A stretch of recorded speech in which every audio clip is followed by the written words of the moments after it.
Ngiyakhuleka ngamakhumba manomhlaba, ngiyakhuleka ngey'nto ezinhle, impondo lesikhulumayo. Sanibonani kumakhumba umane wonke umhlaba. Bantwana bamathonga, siyafika la, siyasebenza, kuyasetshenzwa. So namhlanje ngithema ngisondele eduze kwenu, ngizokwazi ukuthi ngimtshele ukuthi umkhuleko usasekhona, umkhuleko awukaze waphela, baningi abantu siyakhuleka nabo, futhi selokhu saqala silokhu sikhulekile asikaze sayeka. Since last year, khona omunye ozongibhalela athi mina Ndondo ngicabanga ukuthi mhlawumbe sewayeka ukukhuleka ngoba last year usekhona nomkhuleko. Lokho abakhona lapho last year ngakhipha enye ivideo ngoFebruary ngisho futhi ukuthi cha umkhuleko usasekhona namanje ngiyasho futhi ukuthi uma ngabe uzwa ukuthi ufisa ukujoyina umkhuleko nathi ungajoyina umkhulekweni ungathatha nansi inamba yami bese uyangiwhatsappela ngicela ukuthi-ke ma uwhatsappa la inamba yami uvele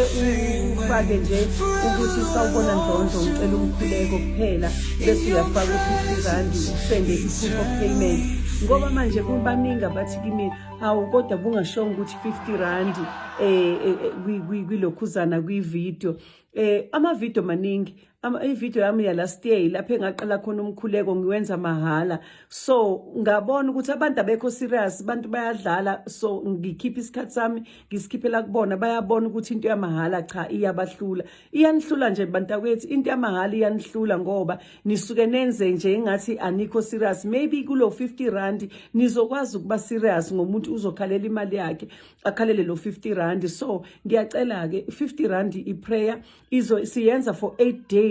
u3 days lapho esenza khona bese siyaphumula bese siphumula ilanga eli1 bese siyabuya sesibuya no 5 days ngiyanicela ke bantwana bamathongo ukuthi nenze kahle ningabantwana bamakhosi ningabantwana bakhuphula isithunywa ngomkhuleko ningabantwana bakhuphula isithunywa ngokuthi baphahle baphume baye egangeni baphume baye endaweni ezintabeni emahlathini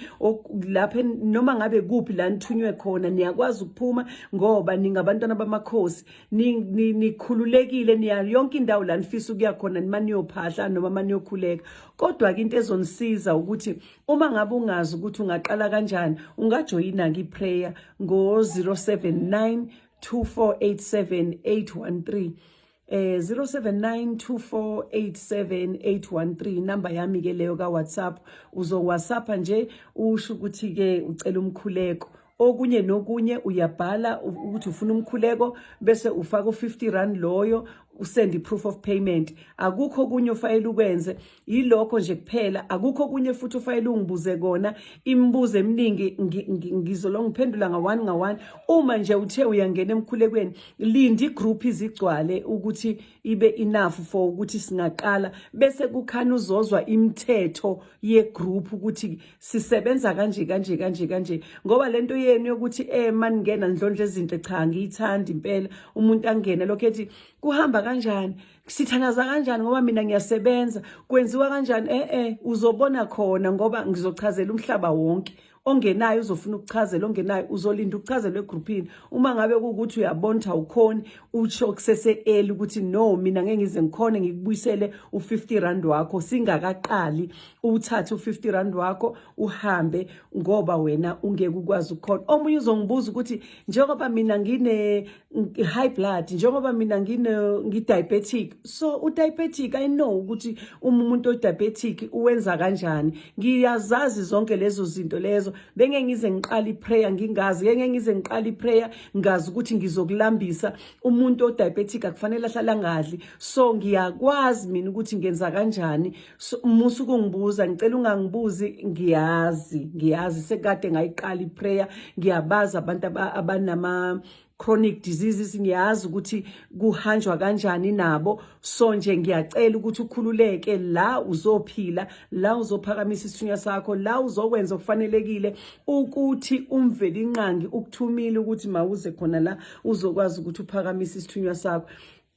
uyadinga ukuphakamisa isithunywa sakho ngoba ayikho enye into ozoyenza ungumntwana wamakhosi amakhosi angeke azakuyeke akuyekiswe ukuthi ukaphakamisa isithunywa awuthandazi awenzi izinto ekufanelekile ngeke azakuyeka amakhosi kodwa nje ukuxakeka uyohlala uxakekile ungazi ukuthi fanele uphume kanjani kulezo inkinga ukuzo kuyasetshenzwa abantwana bamakhosi kuyasetshenzwa uma ngabe unamakhosi uyasebenza ayikho into oyitholayo uhleli kwi-comfort zone ayikho into ozoyithola uhleli nje uthi ulokhu ukhala yekela ukukhala kuningi siyakwazi uxakeka kwamakhosi futhi mawuxoxela mina ukuthi uxakekile yilokhu nalokhu mina ngiyazi ukuthi kuyaxakekwa uma umntwana wamakhosi ngiyakwazi lokho ngifikile nami kuleso sigaba ngadlula futhi kusona so ke ngicela ukuthi uma usafuna ukuthi uyangena emkhulekweni ufuna ukuphakamisa isithunywa sakho ngoba isithunywa siyaziphakamela sona kumuntu waso ngesikhathi saso lento yokuthi uzothi ukhona umuntu uzokuphakamisela isithunywa sakho sisho ukuthi kuneyindlela ezikhulunywa ngazo ukuthi mawuphakamisa isithunywa yebo mawuye emanzini usuke uyophakamisa isithunywa kodwa kusho ukuthi lapho isithunywa sekufanele siphakame wena nesithunywa sakho yakhana ubudlelwane yakhana irelationship yakho nesithunywa ukuze ukwazi ukuthi makunje ufuna lokhu makunje ufuna lokhu ngoba mawungabakhi lobo budlelwane lobo ungakwakhi lobo mngani lobo sisi nobhuti because vele isithunywa sakho siwusisi esinye omunye uphethe sikabhuti so uma ngabe kuukuthi uyazi ukuthi kuhamba kanjani uhamba nesithunywa uhamba namakhosi ungangena emkhulekweni umkhuleko uvulelekile ayikho inkinga ngizokwamukela kodwa nje wazi ukuthi angizukuncenga angizukuthi ngoba nakho ungenile wakho ku50 rand ulale nje ebusuku sivukile thina sikhuleka ube nama excuses amaningi owashoyo umuntu uzongicekela phansi uzongehlisa amandla ami ngiyamdiliza ngoba uma ngabe ngiqala ngithi siyakhuleka siyaqala singena emandleni omkhuleko angifuni umuntu ozongiphazamisa thola ukuthi njalo nezindaba ezithile oyixoxayo ukuthi wena bengekho bena ngiyacela sibambaneni siqhubeke nomsebenzi wamakhosi imkhuleko sesekhona ungafuna ukujoyina umkhuleko singajoyina kakhulu ngiyakwamukela ukuthi ungene kwandlondlo yamanzi ungene ekhaya lamakhosi akhe ambathileyo ngiyabonga kakhulu makhosi amakhulu makhosi